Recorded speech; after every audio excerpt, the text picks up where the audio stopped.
করি তুই তোমার ফোনটাও ধরিস না, আর মেসেজ করলে সিন করে রিপ্লাইও দিস না। তুই তো প্রয়োজন ছাড়া আমার সাথে কথাই বলিস না। বাবা 500 টাকা চাইলাম বলে এত কথা শোনালি?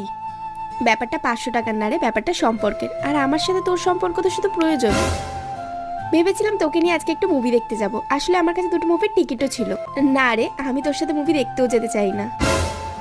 আসলে তুই যখন অন্য বন্ধুদের সাথে মুভি দেখতে যাস, ঘুরতে যাস, তখন আমাকে একটা কল পর্যন্ত করিস না। এখন যখন তোর মনে হচ্ছে কেউ নেই তোর সাথে ঘুরতে যাওয়ার জন্য, তখন আমাকে বলছিস বল যে চল মুভি দেখতে যাবো। আসলে তুই না আমাকে একটা অপশনের মতো ব্যবহার করিস। যখন তোর কাছে কেউ থাকে না তখন তোর আমার কথা মনে পড়ে। ছাড় ওইসব কথা বাদ দে। আজকাল একটু বেশি কথা বলছিস না তুই? 500 টাকা চেয়েছে বলে এত কথা শুনলি? তোর সাথে তো আর কথাই বলা যাবে না। এই যে তুই আমার সাথে কথা বলবি না বললি না, এতে আমার কোনো সমস্যা নেই। আর আমাকে না কাজ করে আমার ফ্যামিলির পাশে দাঁড়াতে হবে। তোর মতো প্রয়োজনীয় কথা বলে কিছু বন্ধুর সাথে কথা না বললেও আমার কোনো অসুবিধা হবে না।